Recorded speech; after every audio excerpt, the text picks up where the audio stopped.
Good morning everyone. আজকে আমি WBHRB interview related কিছু গুরুত্বপূর্ণ বিষয় সম্পর্কে তোমাদের সাথে আলোচনা করব। আলোচনা শুরু করার আগে আমি কিছু কথা শেয়ার করতে চাই, যেটা আমার সম্পূর্ণই ব্যক্তিগত ওপিনিয়ন। আমরা যারা সিএইচইউতে আছি বা সিএইচইউতে পোস্টেড আছি, তাদের ইন্টারভিউতে কি কি কোশ্চেন জিজ্ঞাসা করতে পারে ইন্টারভিউ বোর্ড, সেই নিয়ে আজকে একটু আলোচনা করব। দেখো, আমি তোমাদেরকে কখনোই বলবো না যে আমি যা যা তোমাদেরকে বলবো বা বলছি তাই তোমরা পড়বে, বা আমি যা তোমাদেরকে সাজেস্ট করছি তাই ইন্টারভিউ বোর্ড তোমাদেরকে আস্ক করবে, সেটা আমি কখনোই বলবো না। তবে কোন কোন টপিকের উপর বেশি গুরুত্ব দেওয়াটা জরুরি, কোন কোন টপিক আমাদের বেশি করে গুরুত্ব দিয়ে পড়তে হবে, সেই নিয়ে আজকে একটু আলোচনা আমি করব। চলো আলোচনাটা শুরু করা যাক। কমিউনিকেবল ডিজিজ কি এবং কিছু কমিউনিকেবল ডিজিজের name of some communicable disease খুব ভালো করে দেখে রাখবে। তাছাড়া যে dengue, malaria, filaria, yellow fever, Japanese encephalitis, chikungunya, kala azar, leprosy, tuberculosis, এগুলো সম্পর্কে খুব ভালো করে পড়বে, ইন ডিটেলসে পড়বে। তাছাড়া এগুলো হুইচ টাইপস অফ ডিজিজ, মানে ডেঙ্গু কি ডিজিজ, যেটা ভাইরাল ডিজিজ, ম্যালেরিয়া কি ডিজিজ, প্রোটোজোয়াল ডিজিজ না প্যারাসাইট ডিজিজ, সেগুলো একটু ভালো করে পড়ে নেবে। তাছাড়া যে এর পজিটিভ অর্গানিজম, মানে ট্রান্সমিটেড বাই, কস্ট বাই, এগুলো খুব খুব ভালো করে পড়ে রাখবে। যেমন হচ্ছে তোমার dengue female Aedes aegypti mosquito দ্বারা ট্রান্সমিটেড, ম্যালেরিয়াও তাই, যেটা হচ্ছে অ্যানোফিলিস মসকুইটো ফিমেল। কালা আজার যেমন এটা হচ্ছে প্যারাসাইট ডিজিজ, এটা তোমার স্যান্ড ফ্লাই দ্বারা ট্রান্সমিটেড হয়। তো এগুলো প্রত্যেকটা ডিজিজই খুব ভালো করে, যে কমিউনিকেবল ডিজিজ আছে, খুব ভালো করে পড়ে রাখবে তোমরা, ইন ডিটেলসেই পড়বে। তারপরে কমিউনিকেবল যে নন কমিউনিকেবল ডিজিজ কি, নন কমিউনিকেবল ডিজিজের কিছু নাম, যেমন হচ্ছে name of some non communicable disease. Cardiovascular ডিজিজটা খুব খুব ভালো করে পড়বে। কার্ডিওভাস্কুলার ডিজিজের মধ্যে আছে আবার যেমন হাইপার টেনশন, তাছাড়া heart block, MI, congestive heart failure, যা যা আর কি আছে কার্ডিওভাস্কুলার ডিজিজের মধ্যে খুব ভালো করে পড়বে। তাছাড়া ক্যান্সারটাও খুব খুব ভালো করে পড়ে রাখবে। Oral cancer, breast cancer, cervical cancer, lungs, colon, rectal, যা যা আছে আমাদের সিএইচওর মধ্যে, যেমন ওরাল, ব্রেস্ট, সার্ভাইকাল ক্যান্সারটা বেশি জোর দেওয়া হয়, তো এগুলো খুব ভালো করে পড়বে। তাছাড়াও ক্যান্সারের যে ওয়ার্নিং সাইন আছে সেগুলোও ভালো করে দেখে রাখবে। ডায়াবেটিস মেলাইটাসটা খুব খুব ভালো করে পড়বে। স্ট্রোকটাও দেখে রাখবে। এবার 3 নম্বরে চলে আসি। চলো, ইমিউনাইজেশন শিডিউল, যে আমাদের যে ইউনিভার্সাল ইমিউনাইজেশন শিডিউল আছে, খুব ভালো করে পড়বে। 6 উইকস, 10 উইকস, 14 উইকসে কী কী ইঞ্জেকশন দেওয়া হবে, তাছাড়া তার যে সাইট ভালো করে পড়বে, কোন রুটে দেওয়া হচ্ছে, কতটা দেওয়া হচ্ছে, কি কারণে দেওয়া হচ্ছে, কোন রোগের প্রিভেনশনের জন্য দেওয়া হচ্ছে, সেগুলোও খুব ভালো করে পড়বে। এবার 4 নম্বরে চলে আসি আলোচনার। STN ট্রিটমেন্ট প্রোটোকলটা খুব ভালো করে পড়ে নেবে। DM treatment protocol, malaria treatment protocol, তাছাড়া লেপ্রোসি ট্রিটমেন্ট প্রোটোকল, লেপ্রোসিকে তো হ্যানসেন্স ডিজিজ বলা হয়ে থাকে, অ্যান্টি টিউবারকুলোসিস যে ড্রাগ, সেগুলোও খুব ভালো করে পড়ে রাখবে। এবার আমরা যারা সিএইচও আছি তাদেরকে প্রিভেন্টিভ যে মেজার, প্রিভেনশনের উপরে খুব বেশি করে আমাদেরকে জোর দেওয়া হয়ে থাকে। STN প্রিভেনশন খুব ভালো করে পড়বে। তাছাড়া ডায়াবেটিস মেলাইটাস, হার্ট ডিজিজ, তুমি হার্ট ডিজিজ পেশেন্টের ক্ষেত্রে তোমার রোল প্লে কী হতে পারে ধরতে পারে হয়তো। তাছাড়া অ্যানিমিয়ার preventive measure, diarrhoea, AIDS, malnutrition বা protein energy malnutrition, food poisoning, dengue, ম্যালেরিয়ার ক্ষেত্রে কী কী প্রিভেন্টিভ মেজার ভালো করে পড়ে রাখবে। তাছাড়া যে ওরাল, ব্রেস্ট, সার্ভাইকাল ক্যান্সার, তারও প্রিভেন্টিভ মেজারগুলো ভালো করে পড়ে রাখবে। 10 নম্বর আলোচনায় কী আছে না, রোলস অ্যান্ড রেসপন্সিবিলিটিস অফ সিএইচওর কী কী রোলস রেসপন্সিবিলিটিস আছে সেটা পড়বে। এএনএমের কী কী, আশার কী কী রোলস রেসপন্সিবিলিটিস, সেগুলো খুব ভালো করে পড়ে রাখবে।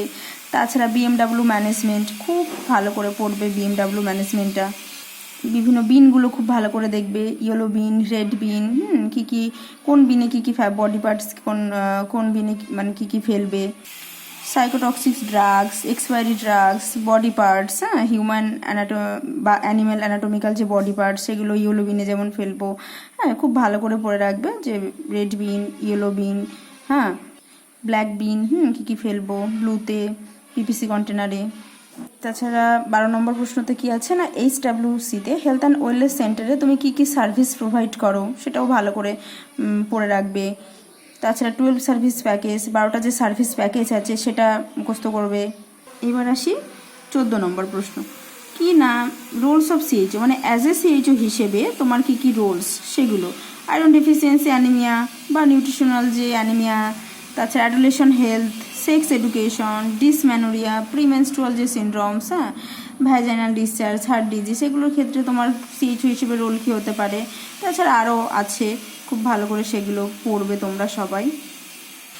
এবার আসি ফার্স্ট এজ ম্যানেজমেন্টের মধ্যে কী কী পড়বে, হ্যাঁ, ডগ বাইট পড়বে, দেখে রাখবে, স্নেক বাইট, শক, স্ট্রোক হলে, ফেন্টিং যদি হয়ে থাকে কোনো পেশেন্ট বা ক্লায়েন্টের, সেক্ষেত্রে তুমি কি ফার্স্ট এইড ম্যানেজমেন্ট প্রোভাইড করবে, কোনো বার্ন পেশেন্টের ক্ষেত্রে তুমি কি ফার্স্ট এইড ম্যানেজমেন্ট প্রোভাইড করবে, ব্লিডিং যদি হয়ে থাকে বা হেমারেজ হয় বা কোনো ড্রাউনিং পেশেন্ট জলে ডুবে গেছে, কারো যদি ফিভার হয়ে থাকে সেক্ষেত্রে তুমি কি ফার্স্ট এইড ম্যানেজমেন্ট প্রোভাইড করবে অ্যাজ এ সিএইচও হিসেবে। ডায়রিয়ার ক্ষেত্রে তুমি কি করবে, ডায়রিয়া যদি হয়ে থাকে কি করা হয়ে থাকবে না, তার অ্যাট ফার্স্ট যেটা করতে হবে তোমাকে ভাইটাল সাইনটাকে মনিটর করতে হবে, মানে temperature, pulse, respiration, blood pressure দেখতে হবে, এয়ারওয়ে ব্রিদিং সার্কুলেশনটাকে তুমি মনিটর করবে। তাছাড়া যে ডিহাইড্রেশন যে অ্যাসেসমেন্ট, ডিহাইড্রেশন লেভেলটাকে তোমাকে অ্যাসেসমেন্ট করতে হবে, তাকে তোমার জিজ্ঞাসা করবে যে তার কতবার মানে লুজ টুল কতবার পাস করেছে, 4 বার না 10 বার, এটা ভালো করে তোমাকে জানতে হবে, না 10 বারের বেশি। তাছাড়া ভমিটিং তার কতবার হয়েছে, বা কেমন অ্যামাউন্ট, কেমন স্মল অ্যামাউন্ট, বা সেগুলো ভালো করে জানবে।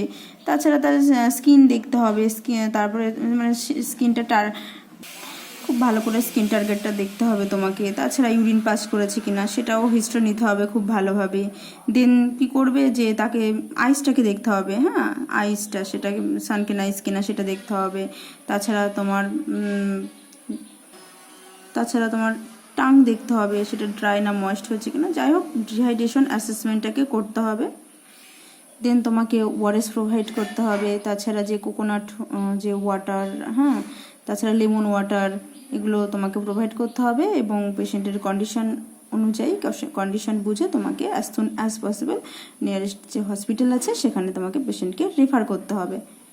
তাছাড়া আছে হিট স্ট্রোক, কোনো হিট স্ট্রোক পেশেন্টকে তুমি কি ফার্স্ট এইড ম্যানেজমেন্ট প্রোভাইড করবে। চকিং যদি হয়ে থাকে সেক্ষেত্রে তুমি কি ম্যানেজমেন্ট প্রোভাইড করবে। এপিস্ট্যাক্সিস পেশেন্টের ক্ষেত্রে, হ্যাঁ, এপিস্ট্যাক্সিস হলে কি করবে। ফরেন বডি যদি নোজ, এয়ার, আইস, টাঙে যদি প্রবেশ করে তাহলে কি করবে। ফ্র্যাকচার পেশেন্টের ক্ষেত্রে কি করবে। তাছাড়া ফ্যামিলি প্ল্যানিংটাকেও খুব ভালো করে পড়বে। ফ্যামিলি প্ল্যানিং কি, ফ্যামিলি প্ল্যানিংয়ের পারপাস কি, পিপিওসিডি, আইইউসিডি, ফুল ফর্ম ভালো করে পড়বে। কোন টাইমে ইনসারশন করা হয়ে থাকে, যেমন পিপিআইসিডি ভ্যাজিনাল ডেলিভারির ক্ষেত্রে যেটা করা হয় যে আফটার রিমুভাল অফ প্লাসেন্টা থেকে উইদিন 10 মিনিটসের মধ্যে ইনসারশন করা হয়ে থাকে। আর সিজারিয়ান ডেলিভারির ক্ষেত্রে কি করা হয়ে থাকে না, after removal of placenta but before closure of uterine incision. আইসিডিটা ভালো করে পড়বে। ফাংশন অফ পিএইচএনের ফাংশন কী কী, কেএমসি, ব্রেস্টফিডিংয়ের টেকনিকগুলো, গুড অ্যাটাচমেন্ট, তাছাড়া কারেক্ট পজিশন, এগুলো খুব ভালো করে পড়বে। ক্যাঙ্গারু মাদার কেয়ার, তাছাড়া ক্যাঙ্গারু মাদার কেয়ারের বেনিফিটগুলো ভালো করে পড়বে। ডিউরেশন কতটা, এগুলো ভালো করে পড়বে। তাছাড়া সাপ্লিমেন্টারি ফিডিং, এএনসি মানে অ্যান্টিনেটাল ডায়েট, পোস্টনেটাল ডায়েট একটু ভালো করে পড়বে। অ্যান্টিনেটাল কাউন্সেলিংটাও ভালো করে পড়ে নেবে। এই টপিকগুলো খুব ভালো করে পড়বে। তাছাড়া তুমি তোমার হেলথ অ্যান্ড ওয়েলনেস সেন্টারে কী কী সার্ভিস প্রোভাইড করে থাকো, তুমি যা যা কাজ করে থাকো সেই বিষয়ে তোমার ভালো করে সব কিছু স্কিল এবং নলেজ থাকতে হবে। দেখো এখনকার যা পরিস্থিতি, হ্যাঁ, বিগত বছরগুলোর থেকে কিন্তু টোটালি একটু অন্যরকম। এখন কম্পিটিশনটা খুব হাই, মানে খুবই হাই। 3টে ব্যাচের মধ্যে কম্পিটিশন হচ্ছে। এখানে প্রত্যেকের কম্পিটিটর, তাই কাউকেই দুর্বল ভাবলে চলবে না। আর এখান থেকে মানে কোপ আপ করার হচ্ছে একটাই মাধ্যম, খুবই পড়তে হবে, খুব পড়তে হবে। ইন্টারভিউতে যদি তোমরা 10-12 পেতে চাও, অবশ্যই নিজেদের সাবজেক্টের উপরে জোর দাও। সাবজেক্ট জিএনএম বা বিএসসি যাই হোক না কেন, তোমাদের যে সাবজেক্টগুলো আছে খুব খুব পড়ো। আজ আমি এখানেই শেষ করলাম। আমার ভিডিওটা যদি তোমাদের ভালো লেগে থাকে তাহলে অবশ্যই তোমরা জানিও।